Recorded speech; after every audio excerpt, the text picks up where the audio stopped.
Hello everyone and welcome back to my YouTube channel.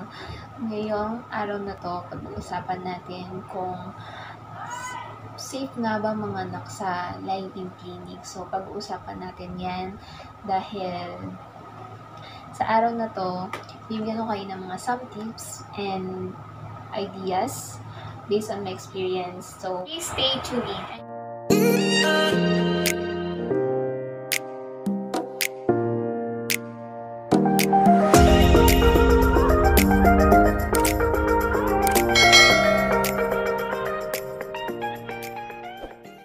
Safe nga ba manganak sa live-in clinic? O if may nasabi man ako na ligid sa kaalaman nyo, ligid sa kaalaman ng lahat,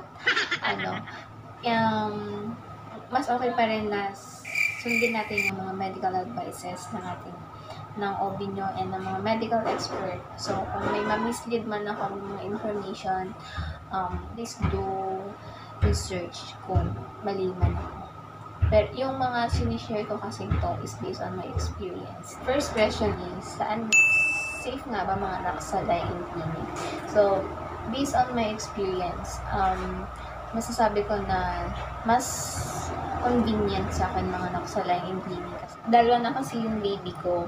Yung panganay ko is magti 3 years old. Just yung bunso ko, kailan ko lang siya inanak. Last time, pandemic siya. May 2. Sa GCQ na nun. Kasi, nung time na yun, nag-worry ako kasi that time lockdown. Tapos, buti na lang yung live-in clinic na pinag-check-upan ko before is malapit lang dito sa amin. Siguro pwede siyang lakarin ng 20 minutes. Tanong nila kung first time. Before kayo mag-prenatal check, tatanungin nila sa inyo na first time niyo ba magbuntis. Kasi pag first time kasi medyo risky kasi minsan para lang safe kayo parehas. Kasi may mga masalan kasi na pagbubuntis, lalo na sa mga high-risk pregnancy, like ng mga minor age and mga 40 and above. Parang ganon, if I'm mistaken.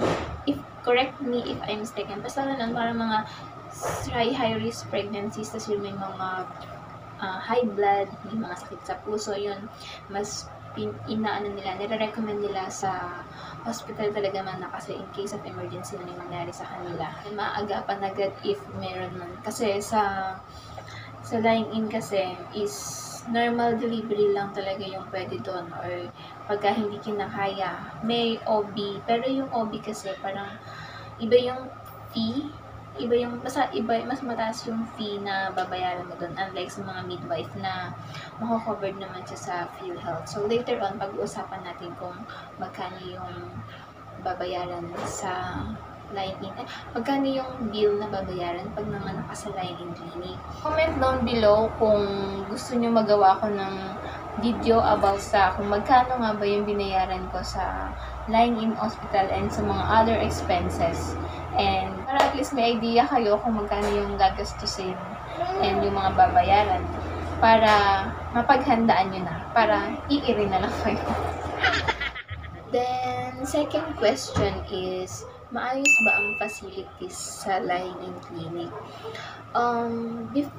During my prenatal check-up, chinecheck nila yung BP yung heartbeat ng baby. Nakita ko naman yung facilities nun sa live-in na pinag-anakan ko is okay naman, malinis. Tapos, malinis yung kanilang facilities, even yung CR nila. Tapos, yung kanilang delivery room, malinis. Then, i-check nyo na lang din yung facilities before kayo. During prenatal check-up, check nyo naman yun kung malinis talaga. Makikita mo yung sa labas yung kung pasado nga ba sila, kung may mga license sila. Kasi meron yan, may mga sanitation, tapos may mga ganong mga ganon-ganon. Kaya nung time na nagpapacheck up ako, tinitingnan ko yun kasi nakapost dun sa labas yung mga sanitations. Mga license to operate, mga ganun. Tas, sila, PhilHealth, accredited. Question number 3 is, kung license nga ba ang mga medical staff sa live-in clinic. Kung makikita nyo, may mga sa mga check-up nyo, meron dun sa stamp pad nila na meron silang pinipirmahan, makikita mo dun yung license nila eh. Kung license nga ba sila. Or minsan naman, makikita mo sila nakapost siya dun sa, yung sa lain kasi na pinag-anakan ko is nakapaskil doon yung organizational charge nila. Tapos may nakalagay doon na yung mga license, mga ganun. Mga license naman sila. Kaya parang, comfortable ako na umanak doon kasi alam ko na expert naman sila mag-delivery. Tapos kapag malalaman mo naman kung kung kaya mong mag-normal based on kung sa during prenatal check-up is normal yung mga yung mga laboratories mo. Siguro may nasa nasa 90%. Number 4 question is, bakit ko, itong tanong na to is sumasagot din sa mga tanong ko, bakit ko napili na manganak sa Laing Clinic? During prenatal check-up, tinanong ako na, gusto mo ba dito magpa-check up, ganyan. Inalam mo na nila yung aking history. Kasi during prenatal check-up, tatanong nila yung history mo. Tapos, kung nanganak ka na before, kung ano yung anak mo, kung ano yung history background mo, kung high-risk pregnancy ka nga ba, at saka kung high-risk pregnancy ka rin, nyo pa rin sundin yung medical expert nyo na para safe kayo parehas ni baby. Kung kung saan kayo mas comfortable. Para sa akin, mas okay mga anak sa Laing Clinic kasi mas maasikaso sila kasi dati na nung nanganak kasi ako dun sa bunso ko, sa Laing ko siya inanak. Then, yung panganay ko is sa hospital. Parang ang laki ng difference kasi yung sa hospital kasi ang dami yung magkakasabay dun. Kaya, hindi ka pwedeng magpabebe. Kasi, sabihin sa'yo, ayun pa, yung sinabi niya sa akin na, hindi na lang ako yung kahit masakit na yung naninigas na yung tiyan ko, hindi ko na lang din iniinda kasi baka masabihan ako alam mo yung parang nakakasakit sa loob kasi alam mo, oo nga, na andun na nga, pero hindi mo naman kailangan ipamukha sa amin na gano'n. Hindi mo naman nararamdaman yung nararamdaman namin sa ngayon. Tapos, nung time na nga na nasa labor room na kami, nung sa hospital ito, inaano ko lang yung difference ng sa hospital at saka ng sa Laing. Pero hindi ko kayo dinidiscourage na wag na kayo mga anak sa hospital. Ito is based on my experience lang. Tapos, nung time na nga na magkakasabay kami, siguro kami, nasa 10 kami. Tapos, may isang lalabas. Para kayo mga biik. Tapos, may isang lalabas, may isang papasok sa labor room, tapos may isang lalabas sa delivery room. And then, nung time na nga yun na yung mga kasabayan ko is mga aray, masakit na sila yung hindi na nila mapigilan yung kanilang sakit na nararamdaman. Parang sinabi yata, isa lang yung nurse na nag-a-assist sa amin or isa lang yung nurse na nag-a-assist sa amin. Tapos ako, pinagpapawisan ako ng malamig, tapos sumusunod ako ng mapait. Tapos yung isa kong kasama, sinasabi niya, nurse, pa-assist kasi parang malapit na siya lumabas. Tapos sabi niya, kasi ni medyo mataas-taas pa. Tapos sabi niya, ang arte mo naman, aray ka ng aray na masakit, pero nung ginagawa niya yan, sarap na sarap ka pa. sabi ko, ay, may ganun. Kaya sabi ko, nung sumasakit na yung baby ko, hindi na ako makapag-react ng gano'n kasi baka masabihan pa ako ng gano'n. Masabihan ko lang siya ng hindi maganda. Kaya ako, kinipinala ko na lang. Tapos, kalmado. Lang ako, yung nagsiself-medicate na lang ako ng relax, inhale, exhale na lang. Tapos, hindi ako inaasikaso yung mga medical staff doon. Nagpi-Facebook pa. So, yung nagpe-Facebook case ko kasi is 3 days na siyang nag-leak na hindi ko naman napansin na malapit na pala ako ng anak. Tapos, pinawalang bahala ko lang. Pero, yun ang wag na wag yung gagawin. Dapat pagka may nangyari na para sa inyo or may mga lumalabas na kailangan, i-consult nyo na agad yan sa OB doctor nung time kasi yun, hinintay ko pa yung check-up ko. Hinintay ko pa talaga yung check-up ko. Tapos parang sinabi niya, bakit? Sabi niya, hala, bakit hindi mo agad yan sinabi na ganyan? Paano kung may masamang nangyari sa inyo? May complication na, ganyan. Parang, tapos hindi naman nila rin, nung time na na ako nun kasi nung malapit, manganganak na pala ako nun. Hindi rin, transmit na agad nila kami. Transmit agad kami sa ibang hospital. Tapos, doon na nga yun sa pinagpaanakan namin sa probinsya. Yun yung experience ko sa hospital. Yung parang, nilabas ko na lang siya ng sariling sikap ko na hindi. Tapos, nung time na nararamdaman ko na nasa delivery room na ako. Nararamdaman ko na lalabas na yung bata. Kasi, hindi ko mapigil, tawag dito, iniri ko siya kasi nag-usap na sila na isasasari na nga kasi critical na nga doon lagay ko. Baka magkaroon ako, matuyuan ako, ganun. Tapos sabi ko, kinakabahan ako, pinagpapawisan ako ng malamig. Tapos, dasal ako ng dasal. Na sana okay lang, sana mailabas ko sa baby ng maayos. Tapos, ang ginawa ko is, iniri ko siya mag-isa ng todo pwersa, tapos yung silent talaga na huminga ako ng malalim, tapos iniri ko talaga siya ng walang sound. Kasi pagka nagkaroon ng sound, baka pagalitan na naman ako. Sabi na, pasaway ko. Kasi nung time na nag-ano na ako, hindi na ako mapakali sa hinihigan ko. Tapos umupo ako. Tapos basta ang kulit ko. Hindi ko na, pagka kasi yung naninigas, hindi ko na maintindihan kung ano nararamdaman ko. Na pinagpapawisan ako ng malamig na parang natatain na hindi ko alam kung ano yung feelings. Na basta ganun. Basta ang nasa isip ko lang, gusto ko siyang ilabas na agad kasi naiinip na ako. Tapos, yung experience ko naman sa lying-in clinic, mas natagtag yung baby ko kasi naglakad kami ng 20 minutes. Tapos, nung sumasakit nga yung tiyan ko ng around 7 o'clock ng gabi, naramdaman ko kasi na parang every minutes na siya na sumasakit. Kaya sabi ko parang hindi na normal yung pagsakit niya. Yun, nag-prepare na. Unprepared pa nga ako. Hindi pa naka-prepared kasi that time nun, hindi ko alam, hindi ako prepared. Tapos nung time na yun, prepared na yung iba, pero may mga nagkulang pa. Tapos, yun na nga, dala-dala namin kung ano yung nagpanik na kaming dalawa, ay parang, kung ano yung nadampot namin. Yun yung nadala namin sa hospital, kulang pa nga. Wala pang mga lab team na kaming, yung paranela ng bata. Buti na lang meron sa lying clinic na reserve.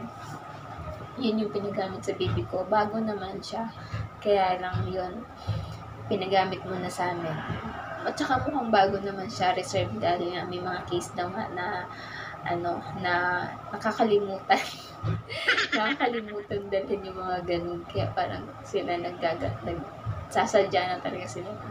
Nung pagpunta nga namin doon, pinasok na ako doon sa labor room. Pinag-labor muna ako ng mga ilang oras. Tapos yun nga, at saka ang kagandahan din kasi sa line-in, kasama ko yung asawa ko na mag-labor. Ina-allow nila yung may kasama sa line-in. Unlike before sa hospital na pinag-anakan ko doon sa panganay ko, wala akong kasama, sariling sikap ko lang. Kaya parang mas lumalakas yung loob ko na i-anak ko si baby kasi nga may katulong ako sa pag-iri, may kakapitan ka. Pinilit ko talaga siyang maging normal kasi ayokong mahirapan ako. Nakikita ko kasi yung hirap kung paano maging CS, like ng malamig, tapos minimal lang yung pwede nilang gawin, hindi sila pwede magbuhat. Ano ba yung mga ina-allow na mga sa lying-in clinic? But based on my nag-base din sila sa lab test ko. Okay naman yung mga lab test ko. Medyo may bumaba, pero kaya naman daw yun ng yung hemoglobin ko kasi parang hindi ko na-meet yung normal range niya na kaya naman daw yun ng talbos ng kamote. Kaya araw-araw, kumakain ako ng pagkagaling ko sa trabaho, bibili ako sa palengke ng talbos ng kamote. Kahit yun lang yung kinakain ko, tas, ayun. Kasi, kasi ako low blood. Pero minsan, hindi naman yun sobrang low blood kasi lang ako, 90/60. Yun, doon nagre-range yung aking na medyo papunta na nga siya ng pagka-low blood, pero normal pa daw yun. Since buntis, dalawa na yung sinusuplayan ng dugo, kaya kailangan mong mag-take ng iron or ferrous sulfate. Yun nga, late na ako ferrous sulfate. Tapos, yung sa akin, tas yung late na din ako mag-folic acid, pero medyo nahabol pa rin. Yung nireseta sa akin, ferrous sulfate plus folic acid. Yun, yung folic acid is para sa brain development ng baby. From 0 to 3 months. First trimester, kailangan mag-folic acid yung baby mo. Kasi yung una kasi dinadevelop is yung brain, tapos yung iron and ferrous sulfate is para dun sa dugo. Vitamins yung para sa dugo kasi dalawa na yung sinusuplayan ng dugo. Kaya kung hindi ka mag-take ng vitamins, baka maubusan ka baka maging low blood ka, anemic. Tapos yun. Ano nga ba yung inaalaw na or nire-recommend na mga nasa lying clinic is yung mga ito yung mga low risk pregnancy. Kasi pag mga high risk kasi, magre-rely din sila sa lab result, kung kaya mo nga bang mag-normal birth or normal delivery or kailangan mo na sa hospital. So, sa mga nagtatanong kung saan nga ba ako nanganak, saang lying-in clinic nga ba ako nanganak. So, nanganak ako dito sa may Lorenzo Mediana Lying-in Clinic. Dito sa may Barangay 167 Llano Road, North Caloocan City. Mas maganda nito, mamis, kung meron kang trabaho, kung meron kang currently work ngayon, pwede mo siyang ma-file sa SSS.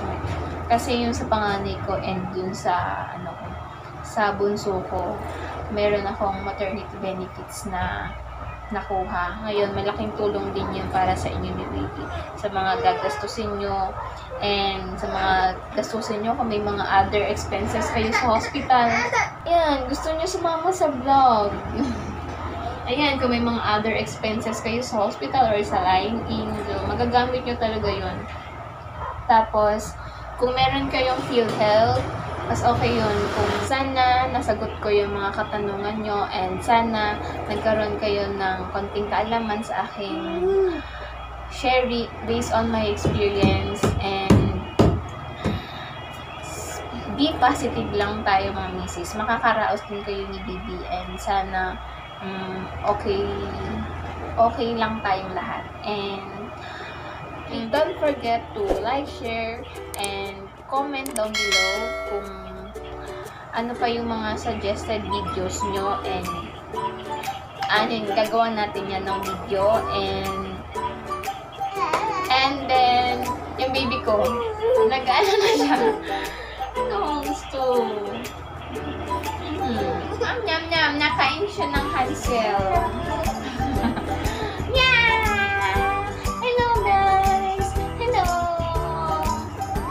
Sa mga gusto magpa-shoutout, comment down below and comment ko lang pa-shoutout. Yun lang. Pa-shoutout din. Sa sunod na video, isa-shoutout ko kayo sa aking next video. And don't forget to like, share, and subscribe. Please click the notification bell down below para updated kayo sa mga aming bagong videos. Thank you! Tabi ka na! Kain siya ng kain. Okay, bye-bye! So, ang ating topic, ang pag-uusapan convenient sa akin mga anak sa lying clinic kasi